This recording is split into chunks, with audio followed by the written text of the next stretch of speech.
A conventional rule of storytelling is outline the motivations of your main characters early on. Otherwise, you run the risk of the audience getting bored or disinterested because they don't know why they should be invested in your character. The Case Study of Vanitas follows this rule to a T, but also says to your conventional storytelling, and I want to talk about it.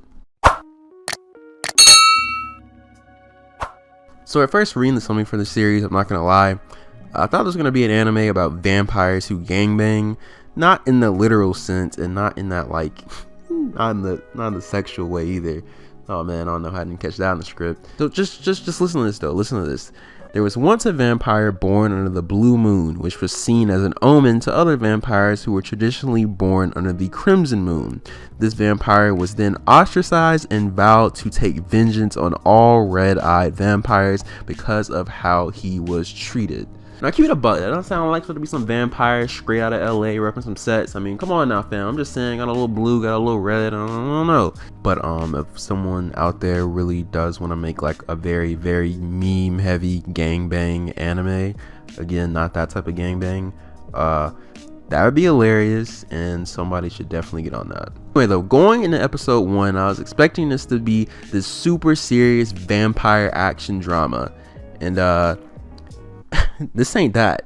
I mean, it does have action and vampires and drama a little bit, but all that doesn't come in this super serious packaging you would expect if someone just normally pitched you the show without really giving any context. The episode opens and we meet the main character, or one of the main characters, Noe, and straight himbo vibes, I'm not gonna lie to you. We see him start to care for a woman who's lightheaded and on the verge of fainting. They get to know each other a little bit, the woman becoming visibly more unhealthy as each moment passes. She also flirts up with this cat, and I mean, that's cool, you love a nice cat lady. We soon find out though that she is a red vampire, but before things go any further,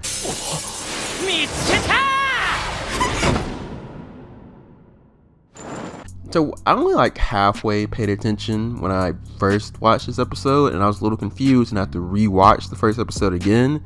But this is Vanitas, but not the Vanitas who was the original blue-eyed vampire like at first you'd be led to believe if you weren't paying close enough attention. It's just some human who took up the name of Vanitas, at least that's what he claims in episode 1 of the series. He's seemingly out to murk the female vampire, but Noe isn't really rocking with that and has the idea, hey, I'm just gonna protect her from this weirdo who's trying to stab her with the butcher knife. We see her become more and more unstable though, and eventually she bites Noe. Vanitas steps in and stops what's seemingly a hopeless situation for Noe.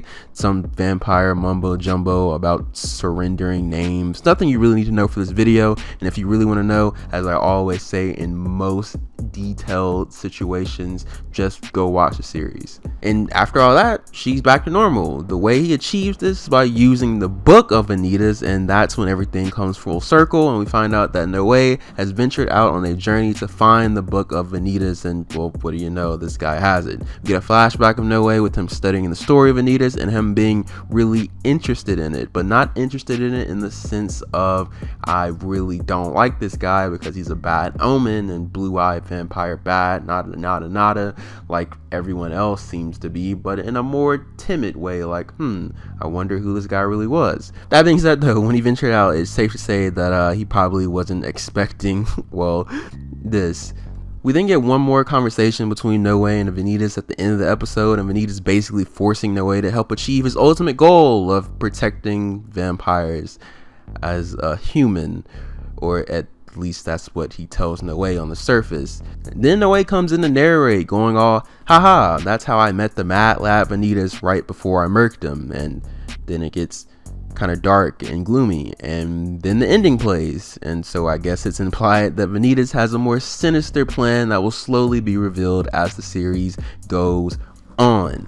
Now, it's hard to convey and really put into words why this anime is weird in my eyes. In prior videos, it's almost always the obscurity of the plot and the moment-to-moment beats that happen on screen, but In this case, that's not really it. I mean, yeah, sure, the whole vampire and human friendship type dynamic is weird, but it's not what stands out most to me, at least. The creator of the series is a woman named Jun Machizuki. She has 2 other series under her belt, and I can tell that she's an experienced mangaka, because what stands out most to me and what caught me off guard is, even though there are certain elements that are here that you would definitely recognize in a traditional story of this type, she's very confident in the decisions and in the type of delivery she decides to make in this story. You sense tension and edge and stakes, but 90% of the time it's all presented to you in this nice comedic tone, and it's a weird thing to digest. And it's not this half-assed thing either where she's like, haha, let me forcefully inject some jokes here and there. She knows exactly the type of story she wants to tell and exactly how she wants to tell that story. And that's what gives it this weird feeling where you have to be like, okay, not quite used to this, but I trust you and your creative vision, so take me along for the ride. And assuming this ride is going to end with a good payoff, I can always appreciate somebody saying, hey, just relax, don't overthink it. This is a whole experience, fam. Just sit back and lock in real quick. That's something that always deserves praise, in my opinion. So it can make the story a little quote unquote weird to consume at times, but I don't use weird bad here. In fact, I definitely would say I use weird as a positive, and it's weirdly unique in that, like, okay, that was something that I just experienced. Let me watch an episode or 2 more and see where this is gonna go. And I think that's what makes the Case Study of Vanitas such a weird anime. That's the end of the video. If you enjoy, you know what I'm saying, you leave a little like, leave a little subscribe, do what you do. Shorter video, because I'm working on like 2 or 3 really long videos, and if I waited to finish those videos, then I probably wouldn't put out a video for like 2 or 3 weeks straight, and that wouldn't be good, because as of late, YouTube's really rocking with the channel for some reason and really just pushing my videos more, because I'm getting a lot more impressions for whatever reason. But whatever, that being said, if you enjoyed this video, I make videos of this quality or better all the time, I'm leaving.